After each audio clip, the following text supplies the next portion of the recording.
Good afternoon, ladies and gentlemen, and thank you for watching and joining in on the Board of County Commissioners agenda meeting for Tuesday, August the 4th, 2020. And if you'd like to join us via conference call, the phone number is 360-252-9020, and the PIN number is 1234. I am John Hutchings, the chair of the board. Also present is Vice Chair Ty Menser, and Commissioner Gary Edwards, and County Manager Ramiro Chavez, Assistant County Manager Robin Campbell, and the Clerk of the Board, Amy Davis.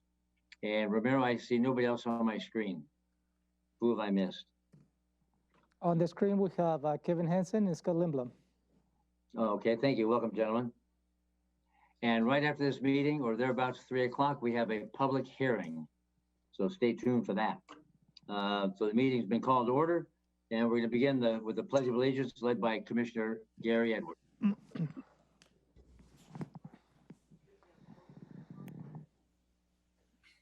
I pledge allegiance to the flag of the United States of America and to the republic which stands one nation under God, indivisible, with liberty and justice for all. Thank you all for that. And is there a motion to approve today's agenda?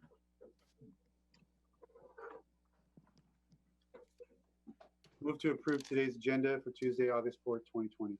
Second. It's been moved and seconded to approve today's agenda. Are there any amendments to the agenda?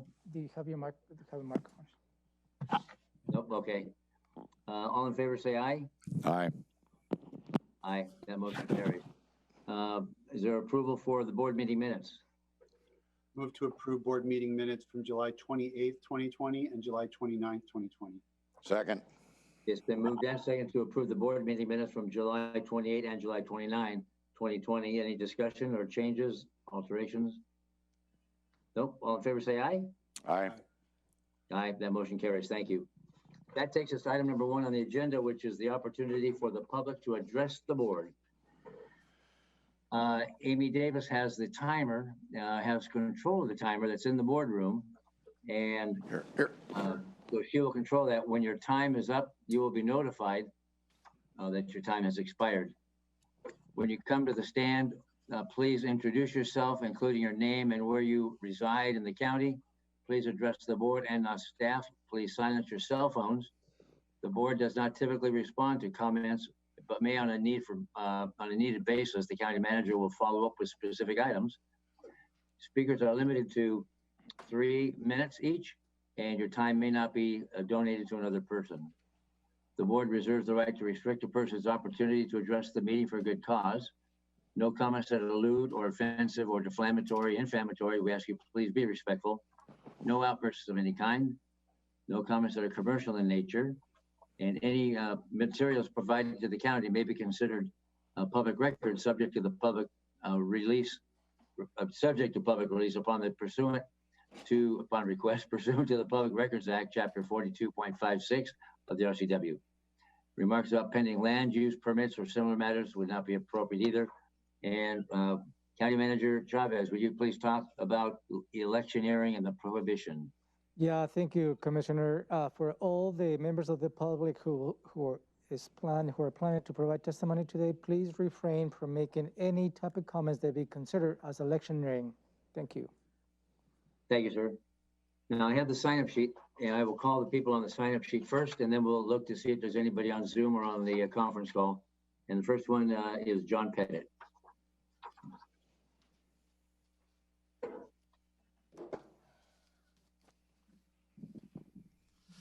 Good afternoon, Commissioners. My name is John Pettit. I live over on Rich Road in East Olympia. Now, today you're considering doing an Amendment 4 to the budget. Well, I have a couple particular things which I'm sure you as Commissioners are not really interested in intentionally signing a document which is inaccurate. I'll start off with the basic resolution that was a refined version from Friday. And if you go down to a spot where it refers to state sales tax, There's notations of amounts of percentages of below county forecast. Well, I got to tell you, somehow you put down 15 and 12 on your resolution, and the document you prepared on Friday, it indicates 4 and 12. Are you going to intentionally sign documents which are in error? That's the first question which I would have. If you do, it speaks that you have no real intention except just to follow whatever you're directed by staff. You need the documents to be correct. Otherwise, you're actually signing a document that is intentionally wrong, which is a violation of the RCWs. The next thing which I'm going to mention, because we have very limited time, is that I was comparing your Amendment 3 document, which was actually on June 16th. That set forth a brand new budget at that point in time for those items. Unfortunately, when you have the 2020 amended from June 16th, the totals, they don't really match up straight across the board with necessarily the Amendment A for a budget Amendment 4. So the balances aren't balancing. I don't understand. Why are you wanting to approve documents which the numbers are not actually consistent across? When you amended Amendment 3 of the document, that amendment, it made all a brand new world for you. That was a brand new budget. But yet, that isn't what always shows in the comparison between them. Are you planning on just approving whatever because it just doesn't matter? You want to cut money out of the elected officials' budgets? You need to consider another aspect. Why August 4th? Now, I realize it's election day. We're not doing an electioneering here, but there's no reason this has to happen today with wrong figures when you could have done it other days. Personally, I think it may be a little bit of an attack from the management here in regards to against Commissioner Hutchings to try to bring forth the fact that there's a defunding of the sheriff's office. That's not to his benefit. Why August 4th? Why do you have to sign documents which are wrong? This is of a standard and level that actually should, well, it should call for some people to be replaced and taken out of their positions of trust. You know, being correct is more important than just approving something and doing something instantaneously. If you were to be wise about this, you could delay the action. You can have a chance to actually look at the wrong numbers within the figures that you're given, and then you can make a consideration next week. What would be so wrong with waiting one more week to get it right than it is to try to push it through on exactly this day? Now, I did write a letter to Commissioner Menzer. And I referred to a certain term I used for people sometimes. It's a defining moment. A defining moment. Either the moment's going to define you, or you're going to define the moment. So, in this particular case, I think that taking an action when you know that there's wrongful numbers in place is a defining moment about the nature of the people making decisions. Now, I've told you that I likely will take action. Amy, My is there, time how still much time has is left? 46 seconds. Okay, thank you. I previously had noted that that we have defining moments. Excuse me, I got interrupted. And I want to see people make good decisions. Are we going to make sure it's right? Are we just going to make sure it goes through? I've given you lots of numbers, lots of reasons, and I have a consistent history of being correct on my numbers and going back 10 years following budget issues. Make the numbers right before you pass it, or we'll have to proceed forward with other actions that, as I promised you before, would happen. Leave the elected officials alone. Thank you. Okay, is there anybody on Zoom, Ramiro? that No, would like to sir. testify? Let Okay, me check the phone just in case. thank you.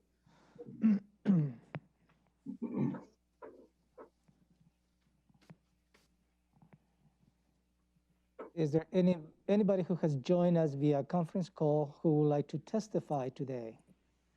If you do, please unmute yourself. You have 3 minutes. Please state your name and your address where you reside in the county.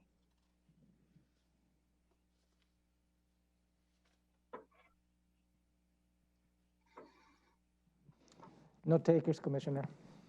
All right, thank you. That takes us to agenda item number 2, the county manager's update, following up on any citizen issues if he has any. Just follow up on the citizens issues this morning, Commissioner. Yes. I don't have anything else to follow up with. All right, thank you. Agenda item number 3 is the consent items A and B. And is there a motion? I move to approve consent items 3A and B. Second. It's been moved and seconded to approve consent items A and B. Any discussion? No, all in favor say aye. Aye. Aye, that motion carries. Thank you. Agenda item number 4 is the sheriff.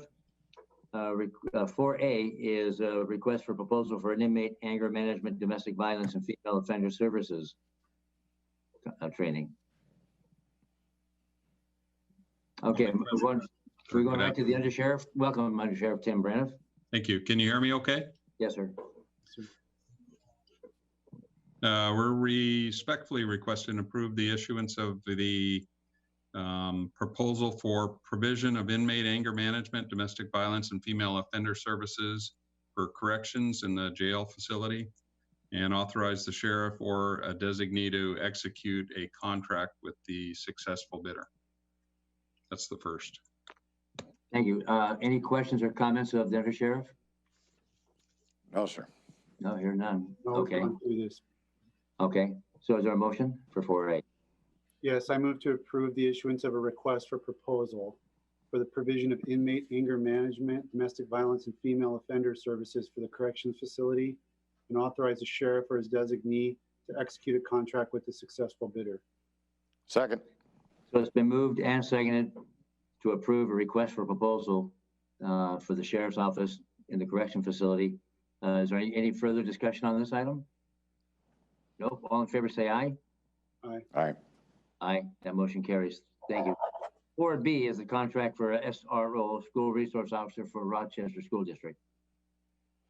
We're requesting approval to sign off on the contract with the Rochester School District for a full-time basis for a deputy school resource officer in that position, working with the school itself, during the time frame of the 2021, 22, and 23 school years, September through June. The Rochester School District will provide $95,000 towards that position, and we'll have a full-time presence and regular pay on duty on the school grounds during that period of time or when school's in session.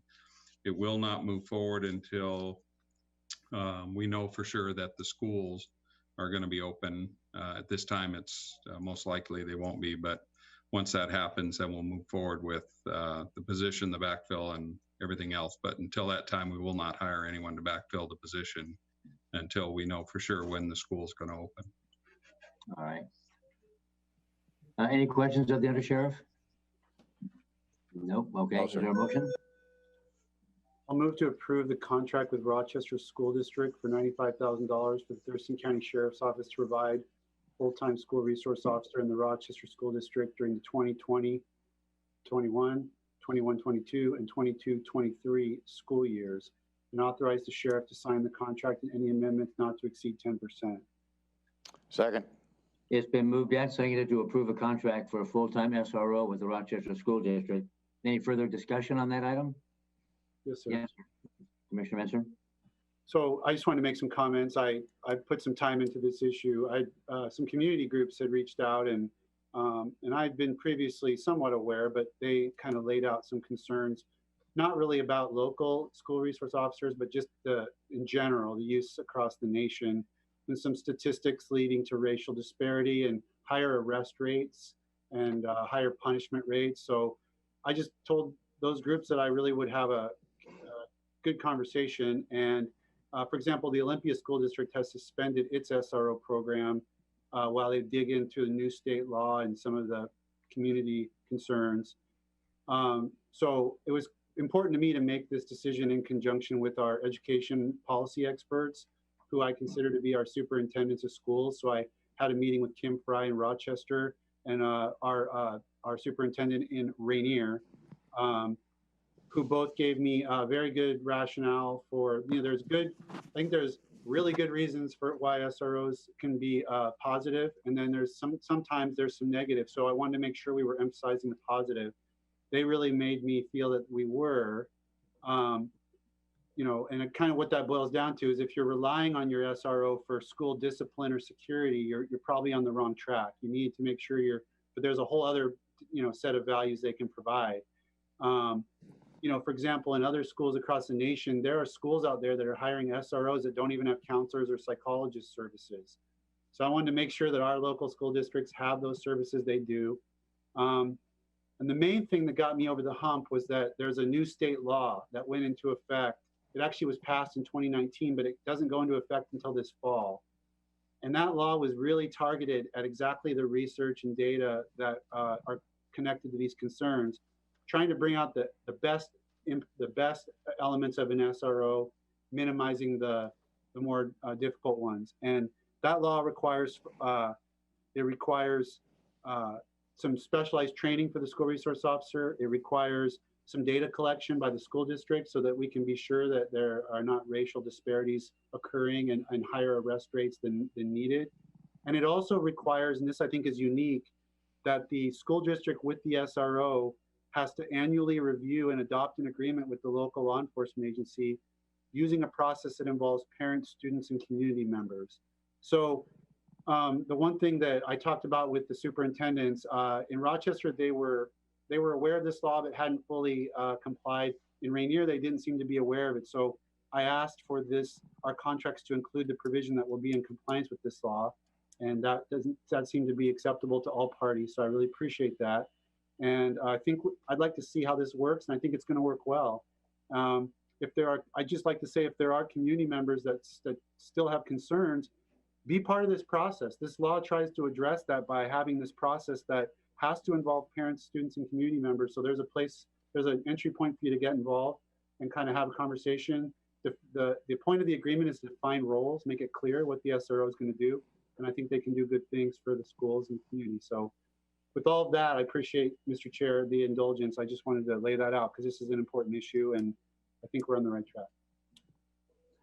I commend you, Commissioner, for doing that, reaching out to the superintendents, Brian and Kim, and educating yourself on this topic. I'm a firm believer in it.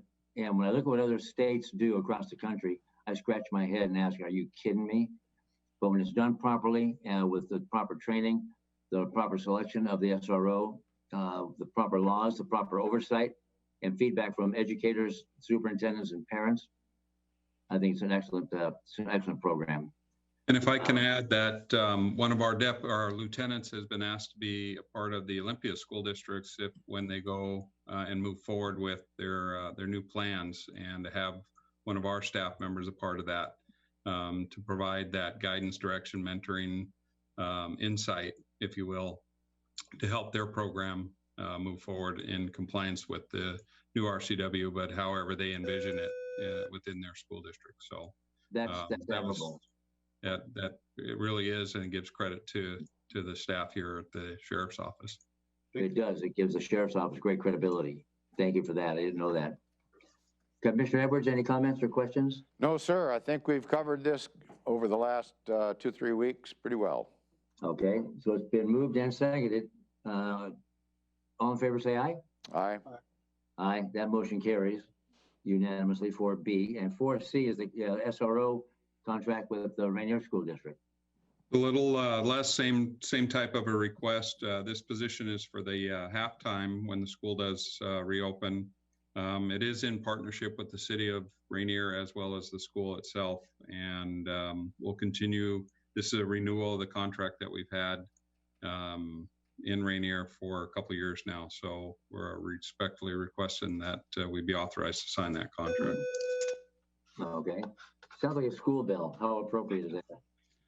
Well, actually, it's for some reason my phone keeps ringing, and it's one of the older phones. So it's not me doing it. No, it's my regular desk line. Okay. So my phone's ringing off the hook, I guess, if you will. So is there a motion? Move to approve the contract with the city of Rainier for $40,000 for the sheriff's office to provide a part-time school resource officer in the Rainier School District during the 2021 school year, and authorize the sheriff to sign the contract and any amendments not to exceed 10%. Second. Been moved and seconded to approve the contract for a part-time school resource officer in your school district. Any further discussion? Nope. All in favor say aye. Aye. Aye. That motion carries as well. Thank you, Mr. Sheriff. Appreciate that. Yeah. Everybody have a good, safe day. Thank you. Agenda item number 5, Public Works, contract to award for 2020 overlay program.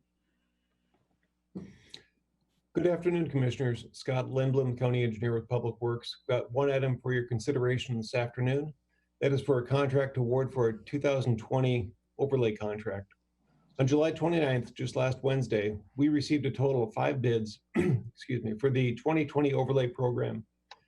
The low bid was from Granite Construction Company of Olympia, Washington, submitting a low bid in the amount of $487,880. This project will overlay a portion of Vale Road from Lawrence Lake Road to Vale Road, and will consist of grinding out 2 inches of the existing asphalt and repaving with fiber reinforced asphalt, which we expect will make the road last about 15 years. Investing in this project now will also help the local contractor from Olympia have some funded projects to support the local economy. This program is in the 2020 budget, the County Capital Facility Plan, the current Transportation Improvement Program, and is aligned with Initiative 8 of the county's strategic plan, that is to support a robust and well-maintained infrastructure system for a thriving economy. And I'd welcome any questions. Any questions, Commissioner Edwards? No, sir, I'm going to be glad when this project gets done. Maybe my phone will quit ringing for a little bit. Commissioner Minster, any questions? I'm good. Thank you. All right. Is there a motion? Move to award the contract for the 2020 overlay program to Granite Construction Company of Olympia, Washington for a total amount of $487,880, and to authorize the Director of Public Works to execute the contract and any change orders for this project due to unforeseen conditions only, not for changes in scope, up to 10% of the contract, which would be $48,788, or an aggregate amount of $536,688. Second. It's been moved and seconded to approve a contract award for the 2020 overlay program. Any further discussion?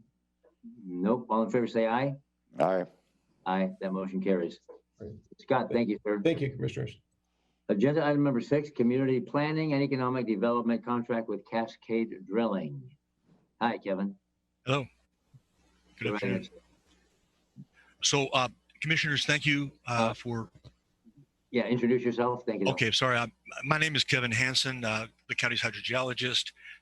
Today before you are 2 related items. They are for the repairs and maintenance of our monitoring system for groundwater and the installation of new wells. The majority of the new wells are paid for by a grant from the Department of Natural Resources, pass-through money from the U.S. Geological Survey.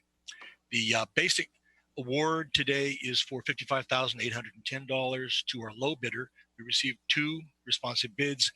The low bidder was Cascade Drilling, and we are asking them to perform all 3 classes of work. Number 1, the repairs to existing functional necessary wells based on our survey of the 140 wells we own throughout the county. The second class is to plug and abandon as required by RCW those wells which represent a safety or health risk. And the third item is to install 5 new wells. 80% of that cost is paid for by a grant from DNR, and the remainder of the contract cost is paid for by stormwater utility funds. The grant from DNR, pass-through of USGS money, is for $28,400, and we're asking simultaneously to approve the Director of CPED to sign that. Very nice. Any questions of Kevin? Nope. All right, is there a motion for 5A? 6A. I'm sorry, 6A, thank you. I move to approve a contract with Cascade Drilling, Inc. for the drilling of 5 new wells, repairs of 6 wells, and decommissioning of 5 damaged wells throughout the county for a base price of $55,810, and authorize the Director of Community Planning and Economic Development to execute the contract with any amendments that do not exceed 10%. Second. It's been moved and seconded to approve a contract with Cascade Drilling. Any further discussion? I would just like to add, Kevin, that's great news with 5 new wells, with 80% of them being paid by a DNR grant. That's way cool. Thank you for that work. Yeah, we think there's more money to get more grants out of this. There's lots of grant money, commissioners, out there for these projects, and we're gonna work toward that. Great. Get out there with the magnets. Get them in. Thank you. All in favor, say aye. Aye. Aye. That motion carries. 6B, the interlocal agreement with Department of DNR, as was explained by Kevin Hansen. I think you covered it. Oh, sorry. Right, he did. So is there a motion? Yes. I move to approve the interagency agreement with the Washington Department of Natural Resources Geological Survey for $28,400 for reimbursement of updating and modernization of the county's groundwater monitoring well network, and authorize the Director of Community Planning and Economic Development to execute the agreement. Second. It's been moved and seconded to approve an interagency agreement with DNR. Any further discussion? Nope. All in favor, say aye. Aye. Aye. Aye. That motion carries unanimously. Thank you. Thank you, Kevin, very much. Thank you very much. Have a great day. Thank you. Agenda item number 7, the adopting amendment number 4 for the 2019-2020 biennial budget. Good afternoon, Commissioner. Robin Campbell, Assistant County Manager. And this afternoon, I am presenting to you budget amendment number 4 of the 2019-2020 biennial budget. Normally, we would not be considering an amendment at this time of year, but this amendment is specifically in response to COVID-19. It does 2 things. It increases funding that is restricted specifically to the response to the COVID-19 pandemic. That's money that we have received from state and federal sources to respond. This amendment also has reductions in spending that are intended to ensure a future fiscal sustainability given the current economic recession. The documents published on July 17th include detailed documents. The total amendment changes the budget. In the general fund, revenue is increased by $6.3 million and expenditures are increased by $3.4 million. In other funds, revenue is increased $7.1 million and expenditures are increased by $8.9 million. Within those changes, the amount of money the county has received in COVID-19 grants is $16.3 million, and budget reductions across all funds for all offices and departments total $4.1 million. The board held a public hearing on July 29th, and between the public hearing and the written comments you received, You received testimony opposed to having a budget amendment. You received 30 comments in favor of adding funding to this amendment for a clean energy initiative. There was one comment received in favor of increased funding for COVID-19 testing. One comment opposed the reduction in the sheriff's budget, and one comment was in favor of the reductions in the sheriff's budget that were equitable with the reductions in other county offices and departments. I would be happy to answer or try to answer any questions that you may have. And Romero is going to describe to you the process that will follow this afternoon. All right, thank you, Robin. I do have a question. Okay, go ahead.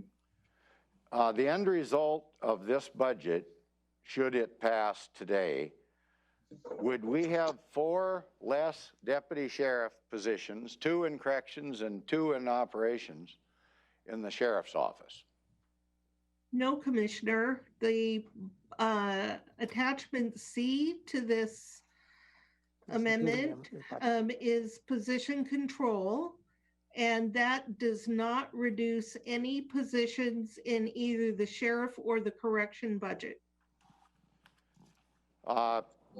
Could you explain on page 4 of Amendment A, I think it is, there is reference to 2 deputy sheriffs from corrections going away and 2 from operations going away. Could you explain what that's all about then? Yes, I can. When the board gave direction to offices and departments, there is reduced funding for the sheriff in both the law enforcement and corrections. The sheriff has proposed reducing his FTEs in both law enforcement and corrections by 2 FTEs in each department, but your position control does not eliminate those positions. So the sheriff participated in the 2% reduction, and that was the only place that he could find money to make reductions in his budget, was by eliminating 4 FTEs. Is that right? But you don't speak for the sheriff. I would not presume to speak for the sheriff. Thank you. No, but the end result is that we're not funding 4 positions for deputy sheriffs that must now go away, whether or not they're listed in the reduction of positions or not. In this document, it says 4 less law enforcement officers. So we're either defunding law enforcement or we're not. And to me, it looks like we're defunding law enforcement. I know, and we can't understand it for you. But as has been said, we're not eliminating. And months ago, the sheriff first offered those 4 positions, 2 road deputies and 2 corrections, as a budget reduction. Is part of being part of the solution, along with everybody else with the belt tightening. And then we didn't want to accept that. The majority of the board didn't want to accept it. And then we came up with a different solution that didn't involve 2 and 2. And then we got pushback from the sheriff and other electeds saying, you give us the exercise and we will tell you how we're going to reduce the funding, or we will see how we're going to come up with our own budget reduction. And the sheriff again offered these 2 positions in corrections and 2 on the road. It was accepted. And other departments followed along with the same exercise. So again, without fanning the flames of fashionable political passions, this is not defunding. This is something the sheriff twice now has offered up as part of the exercise, along with all the other leaders in this organization and the county government, to a responsible solution, using the taxpayers' dollars wisely and preparing for whatever may happen in 21 and 22. Fair enough. I will concede that the sheriff under duress and in an attempt to play team ball with the rest of the team, said that's the only place he can absorb this type of a reduction in funding. So he did give up those 4 positions, but we're ultimately the ones in charge of the budget, and we make the decisions whether or not any entity will get adequately funded. And I just want to say for the record, we're inadequately funding that particular position at the cost of 4 deputy sheriff positions. And because of that, and probably numerous other reasons that I tried to stress this morning through a memo in our work session, I am not going to be able to vote for something that defunds law enforcement at this point in time when we need law enforcement recognized for their valuable work more now than ever with what's going on around the country. And so that's why I'll be having to take that position. Anyway, thank you. Yes, you're welcome. Commissioner Mensah, anything? No. Okay.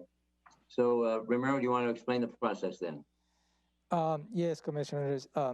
Following the normal process, I would assume that Commissioner Mensah will introduce the motion before you, stated on the agenda.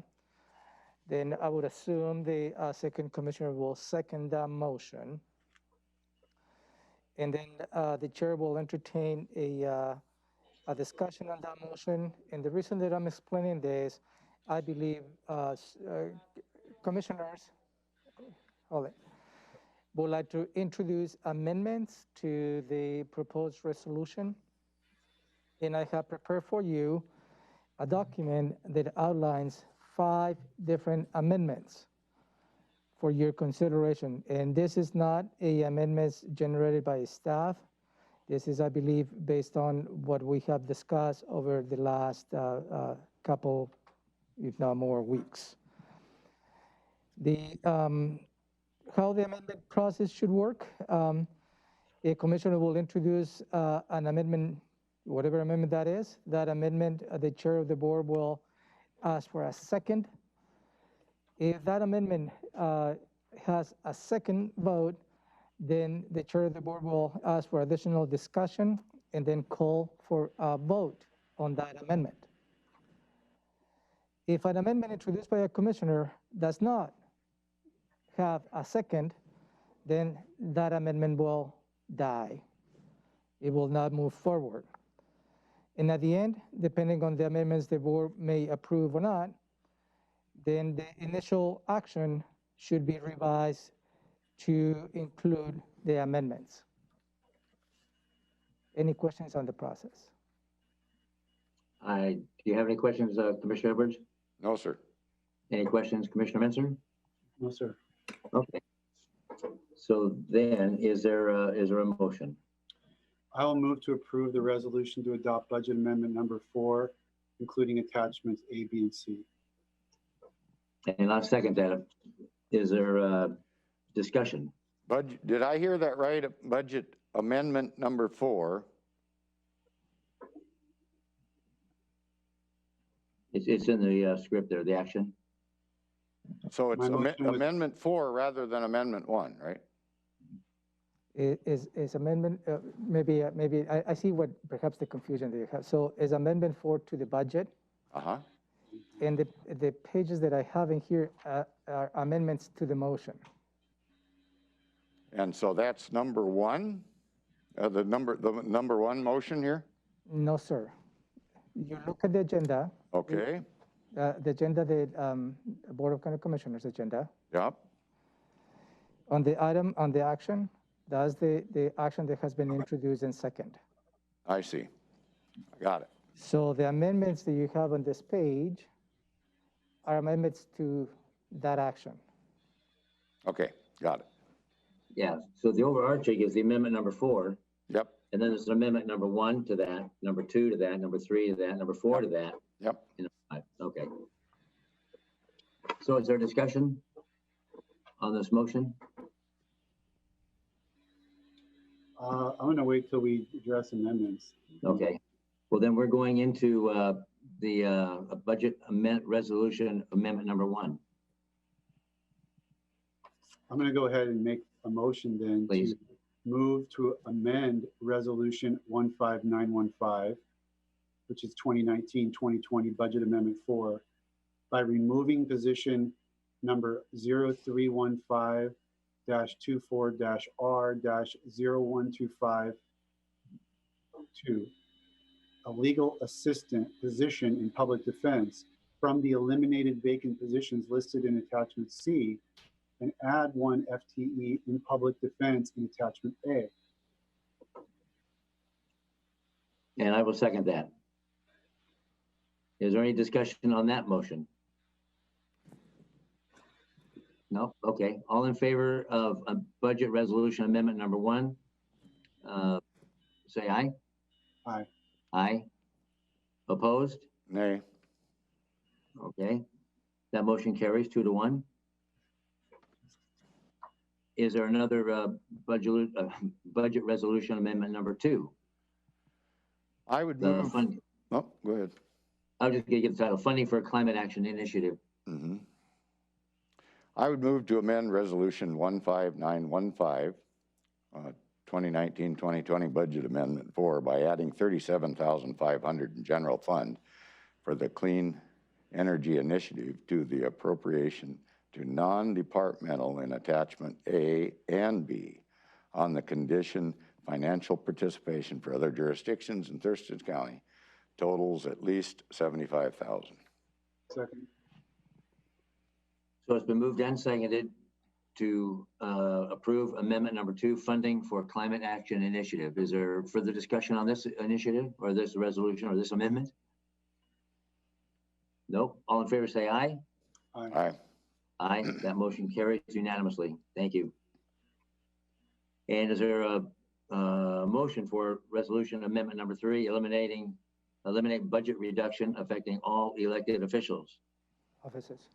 Well, I was going to wait just for a second to see if either of my seatmates maybe followed up and made that motion, but it doesn't sound like that might happen. So I would like to move to amend Resolution 15915, the 2019-2020 Budget Amendment 4, by eliminating proposed budget reductions affecting all elected offices. Can we ask a question before there's a second? I would say that so, yeah. I just would hope that maybe Robin could answer the question she answered at the end of this morning's agenda setting. If this amendment were adopted, I think you said there was about $2.9 million worth of cuts that would drop, and about 2.4 million of that would be wiped away, and we'd be down to about whatever it's left, $500,000, $600,000 of cut. That's correct. Okay, I just wanted to clarify. Okay, so it's been, there's a motion on the floor. Is there a second? There's no second? Okay, that motion dies for lack of a second. Next is the budget reduction amendment for additional CARES Act funding for housing. Is there a motion? I move to amend Resolution 15915, 2019-2020 Budget Amendment 4 by adding $6,800,000 Housing and Community Renewal Fund appropriation for the Eviction Prevention Program, the Federal Emergency Solutions Grant Program, and other housing programs as eligible under the Federal Coronavirus Aid, Relief, and Economic Security Act of 2020 to social services in attachments A and B. Second. Okay, so it's been moved and seconded to approve budget resolution amendment number 4, additional CARES Act funding for housing. Is there a discussion on that motion? Okay, none. All in favor say aye. Aye. Aye. That motion carries. Thank you. And is there a motion for potential changes to the for the budget resolution amendment number 5, technical corrections in the CRF funding?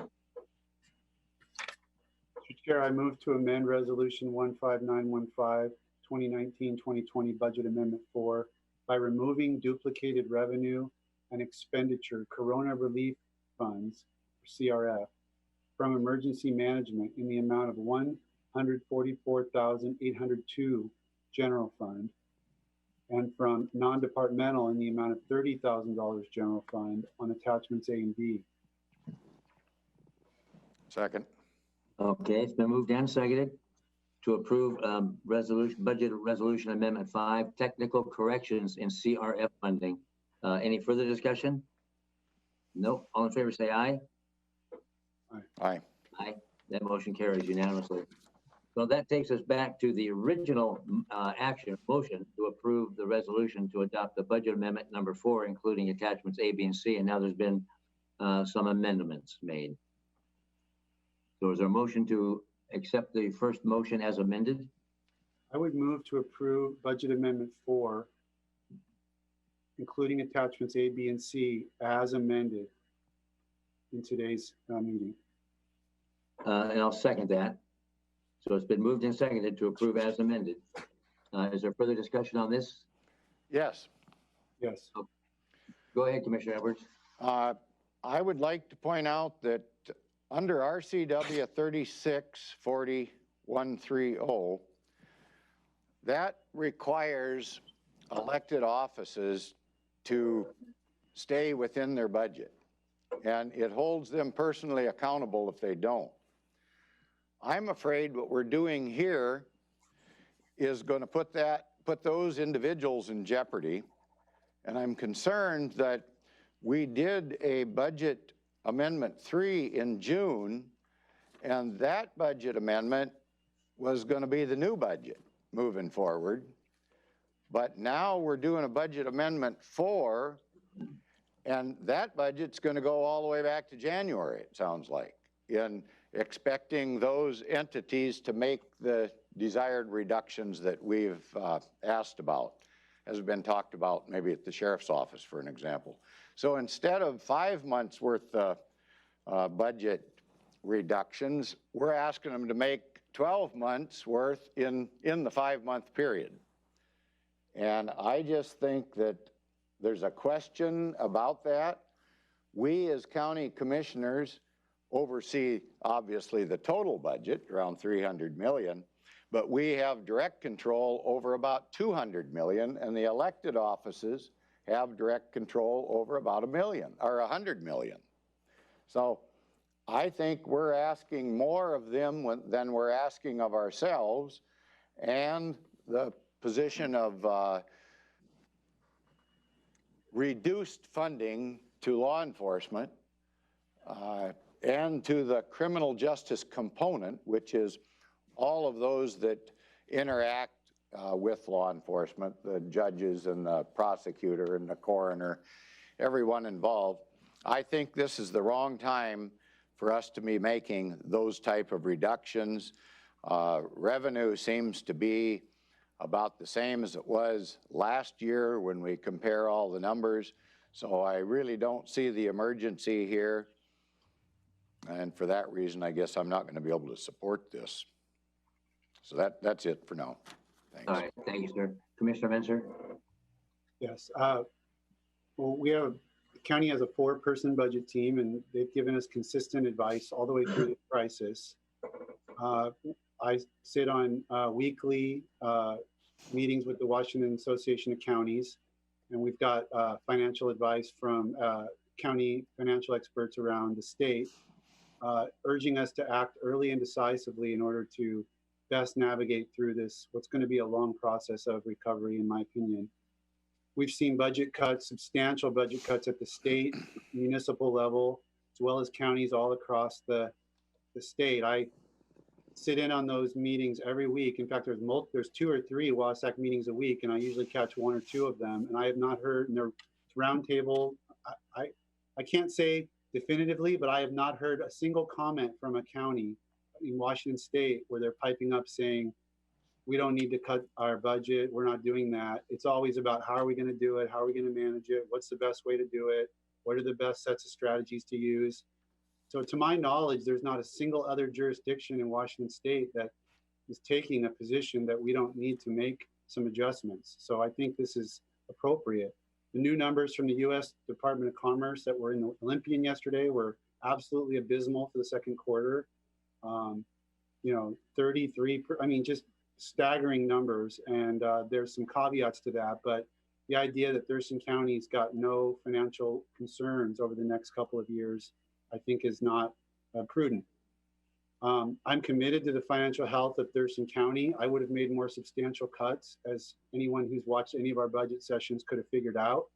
But I feel the cuts we were able to agree on were even-handed, saved our county employees' jobs to the best of our ability, and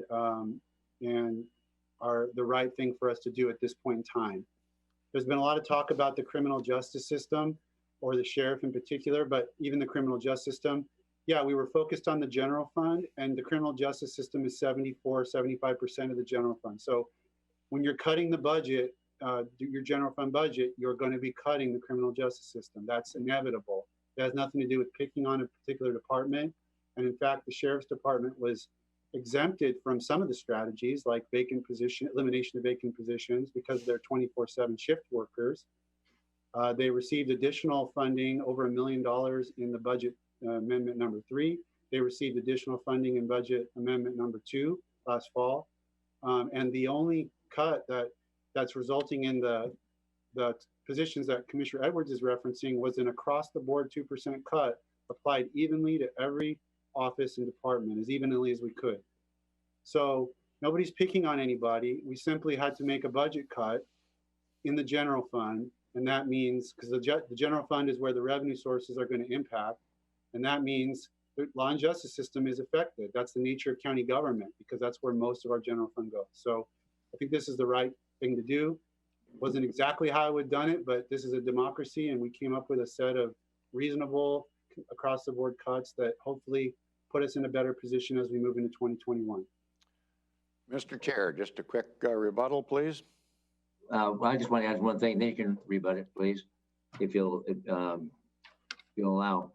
With the 2% cut, corrections has a budget, I believe, of $20 or $21 million, and they did reduce by $35,000. Is that correct, Robin? They get those numbers right? $21 million budget and a $35,000 reduction. That was part of that 2%, which statistically is negligible. But my question is, and this is pretty easy for you to answer, and that is, it had been suggested that the commissioner's office, we were easy on ourselves, or we skated when it comes to budget reductions as opposed to other offices and departments. Would you explain that, please? I don't want the perception to live. The budget, hang on. Okay, so budget reductions in the commissioner's office are the same as any other office in the county. There was a 2% reduction in the commissioner's office budget. There was 2% plus additional reductions in non-departmental, and all of the non-general funds that the commissioners administer were also part of the reduction. So there were not, the commissioner's office was not exempt in any way. And I'm looking for the details. I'm sorry that I did not have this up and available. You can't anticipate everything. If you need time, a couple of minutes, I can yield the floor to Commissioner Edwards. Can I ask one follow-up on that particular topic? Uh-huh. Robin, I know we took the $500,000 commission, the non-departmental for commissioner projects, and we swept 100% of that out. And the 2%, did the 2% include that, or was the 2% on top of taking that action? The 2% was on top of that. In addition to. Yeah, that's what I remember. I didn't want to say it if I wasn't correct, but that's another, to me, that's that's where the commissioners would go directly to for any specific special projects or emergency projects. And to me, that felt like a big sacrifice, because now we don't have any of that money available, but it felt like the right thing to do. And then we did another 2% on top of all of that. And then in the commissioner's office, there was the 2% reduction plus a share of the hiring delay reduction. So the commissioner's office participated in full in these reductions. And the reduction for the corrections, is that what you'd asked, Commissioner? Right. The 2% reduction for the sheriff's corrections is $159,711. I remember saying a $35,000, but what is our $21 million budget? 20 million? Corrections is a $19 million budget. Okay. I think, All right, Commissioner, you might be remembering the comparison to the pre-Amendment 3. That might have been it. Commissioner Edwards, you have the floor, sir. I guess I just want to take a moment to finish my argument, basically. We had a meeting with the county in which the county assessor was in attendance last week. He had reported new construction revenue of about $100 million more than last year at this time. And additionally, it looks like the Thurston County Treasurer is reporting property tax collections appear just about normal. And I would contend that we could overcome this whole thing if we were to implement the regulatory reforms as suggested by the business community. Combine that with the sales tax enhancements that we've been able to benefit from in the point of delivery portion of the Washington state sales tax that we now benefit from citizens in rural America purchasing off of Amazon and such. I believe that we could overcome this revenue issue if we would just do a few things for the community that would hurry things along, some regulatory reform, and I think we can then capitalize on the urban flight that's taken place from the urban flight centers to rural America and suburban America. So I guess maybe I'm a little more optimistic, but I really think we're making a mistake. We've had too many mentions of numbers that, well, this number is different than it was last week or last month. And I know it's hard to make positive assessments when you're dealing with a situation that you're not really sure of, but those numbers are spread apart too much for me to just accept that as a reason. I think something is going on that we don't understand.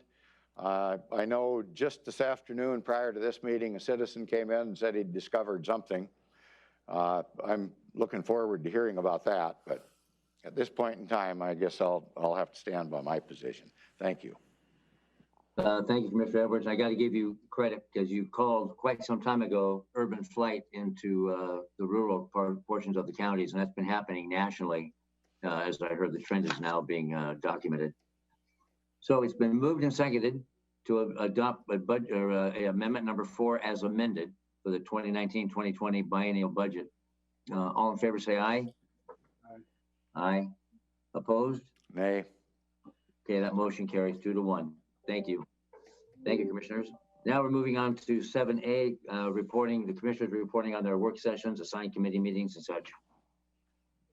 Start with Commissioner Edwards, if you're ready. Well, aside from the committee meetings and such, my week was basically used up on budget issues, a lot of budget issues, flow control with the solid waste committee, clean water issues, and a treatment center that the community is upset with out in McKenna, which looks like it might turn into some kind of a drug treatment, homeless combination activity going on right at our county line, which could be causing us problems.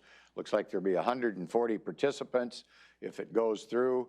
And there again, we have no police service out in that neck of the woods, neither does Pierce County. So I just see things getting tight out there.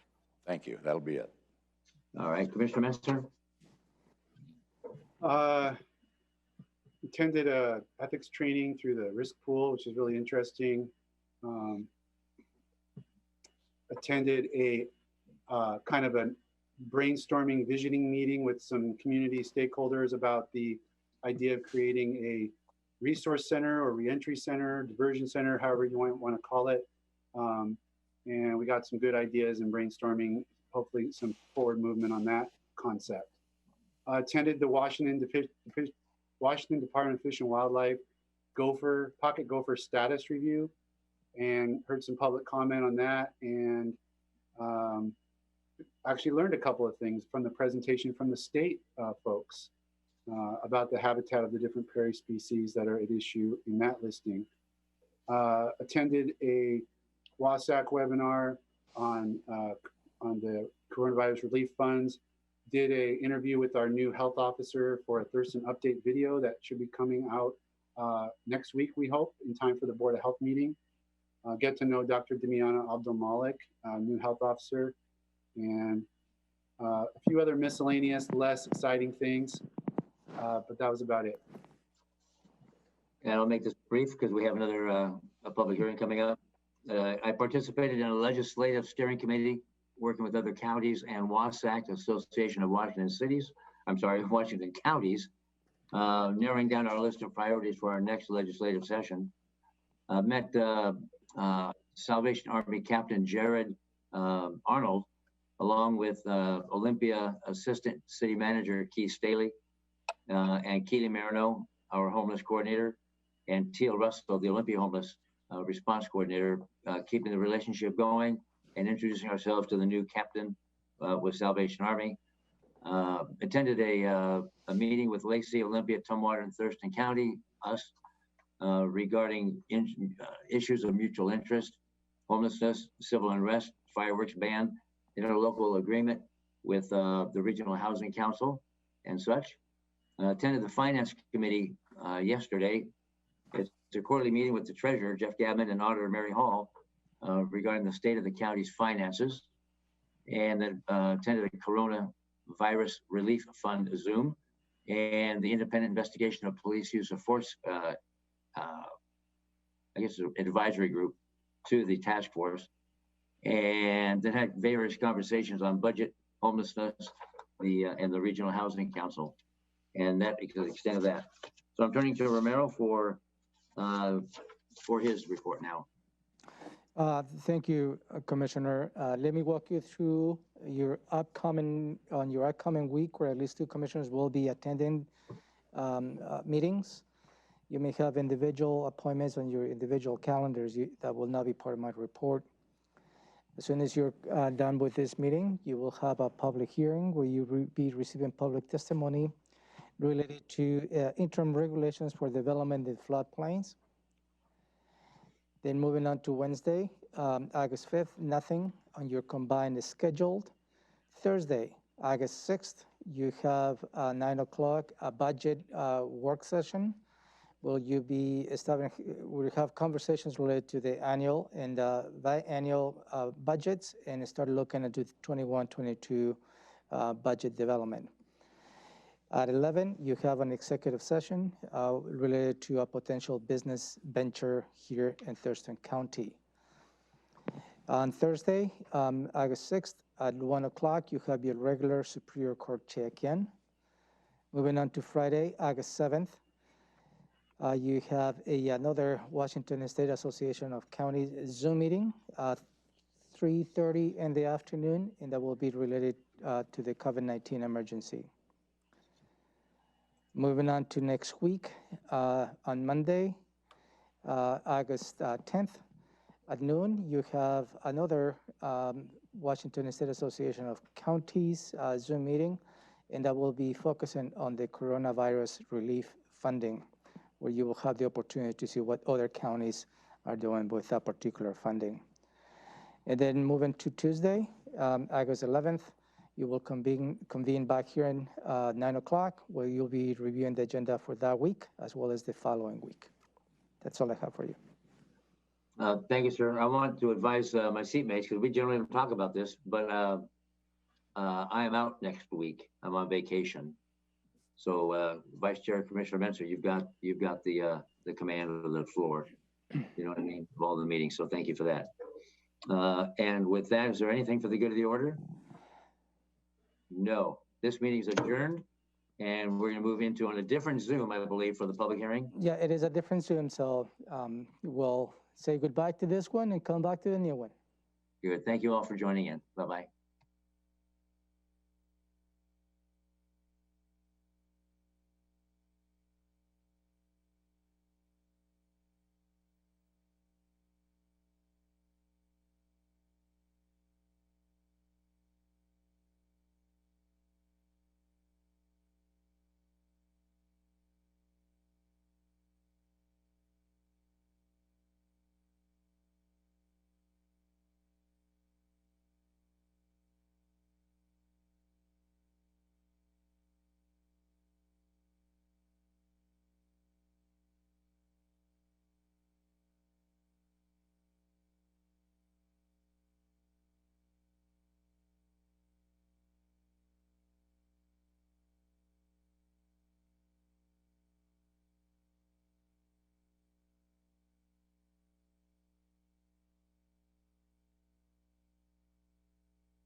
Good afternoon and welcome to a public hearing. It's Tuesday, August 4th, 2020, and it's just after 3 o'clock. And the topic is ordinance number 15905, interim regulations for development in floodplains.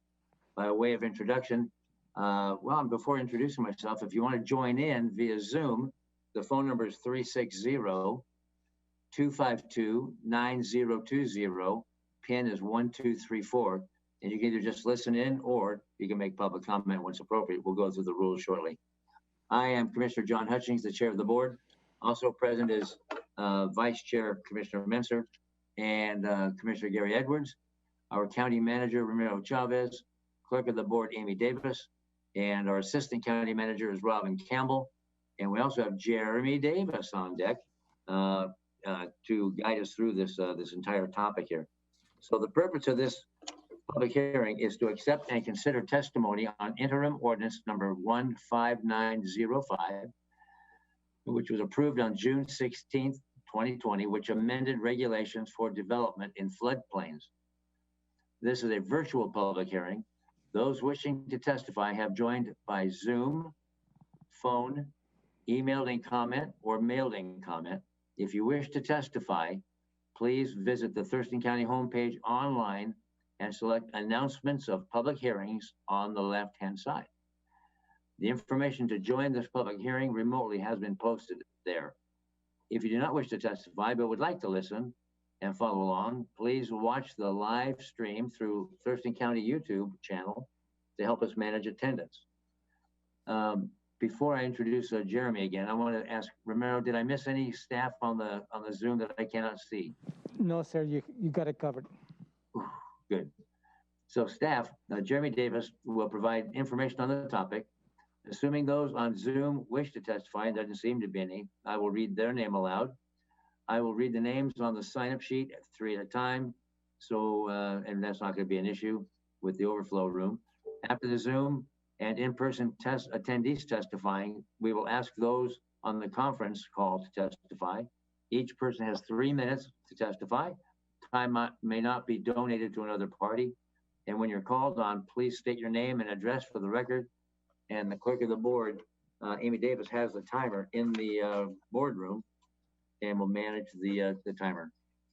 So now this public hearing is now open, and Jeremy Davis will now present the background information on the proposal, written comments submitted, and any additional information that the board may have. Jeremy, please. Good afternoon, Commissioners. Jeremy Davis, Thurston County Community Planning and Economic Development, and I'm the Operations Manager for CPAD. So as County Manager Chavez said and Chair Hutchings said, we're here today to take public testimony on the adoption of Interim Ordinance 15905, which was adopted on June 16, 2020.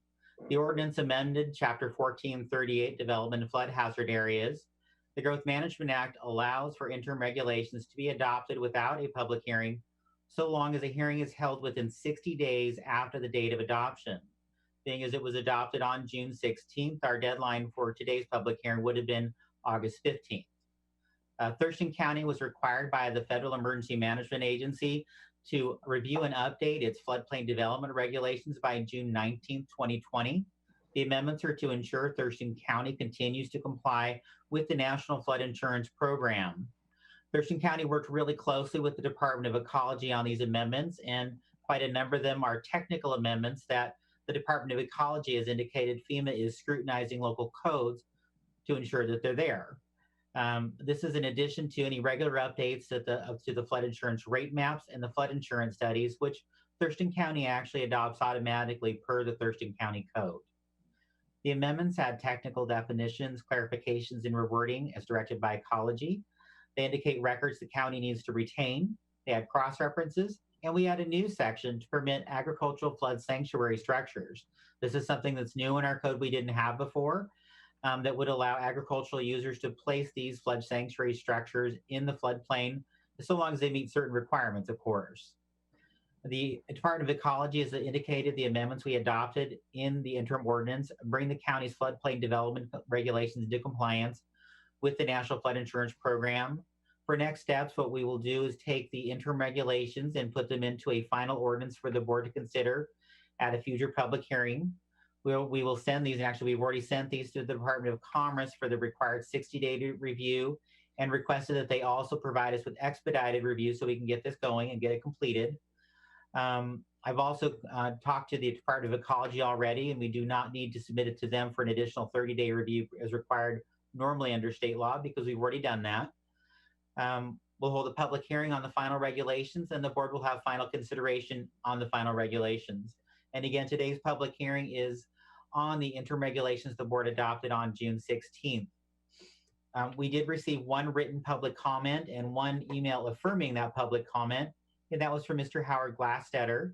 The public comment didn't appear to include specific comments on the regulations before the board today, but did include information on the Nisqually flood that occurred back in February, as well as his analysis of the Tacoma Power Dams and their water releases. This email has been passed on to Thurston County Emergency Management for their review, just so you're aware of that. And this, these regulations do fulfill Thurston County Strategic Plan Initiative number 7, which is balancing development with the preservation of the county's rural character, natural areas, and open spaces. We did publish notice of the public hearing in the Olympian, as well as place notice online, issue a press release, and set out a webmail to Community Planning's webmail list for those that like to receive notices of our public hearings for CPAD. And with that, are there any questions? Commissioners have any questions of Jeremy? Don't see any.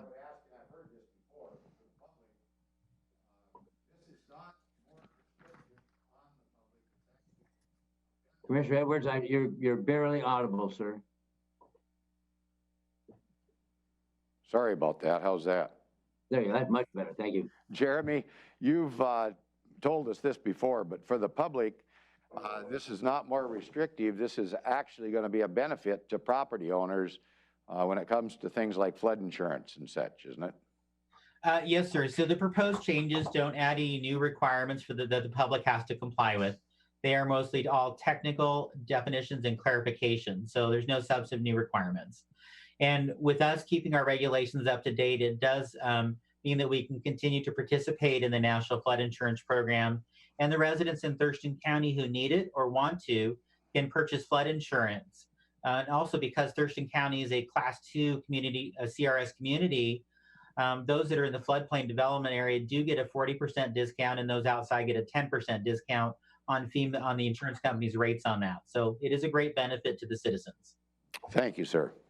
Good question, Commissioner. Thank you. Commissioner Minster, yeah, anything? No. Sir? Okay, nor do I. So let me ask, is there anybody joined us on Zoom to testify, Ramiro? No, sir. Okay. Is there anybody in the room that would like to testify? No, nobody's in attendance. Nope, okay. And is there anybody on the conference call? Is anybody who's joined us via conference call for this public hearing? If you'd like to testify, please unmute yourself. You have 3 minutes. Please introduce yourself and state your address where you reside in the county.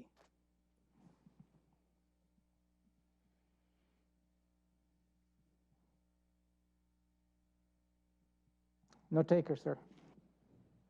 Okay. Then there is no further testimony. Is there any discussion, commissioners? My only discussion would be, I think we ought to go along with whatever Jeremy told us to do here. Commissioner Minster, anything, sir? No, if we're making a motion, though, I walked out of my office without the agenda. Well, then, is there a motion to close the public hearing? I will move to close the public hearing. Second. It's been moved and seconded to close the public hearing. And this public hearing is closed. Is there a motion to, regarding the interim ordinance? Yes, I move to affirm interim ordinance number 15905, which updated chapter 14.38 Thurston County Code, development in flood hazard areas to ensure compliance with the National Flood Insurance Program. Second. It's been moved and seconded to affirm the interim ordinance number 15905. Any further discussion? No, sir. No? All in favor say aye. Aye. Aye. Aye. That motion carries unanimously. Thank you, Jeremy, very much.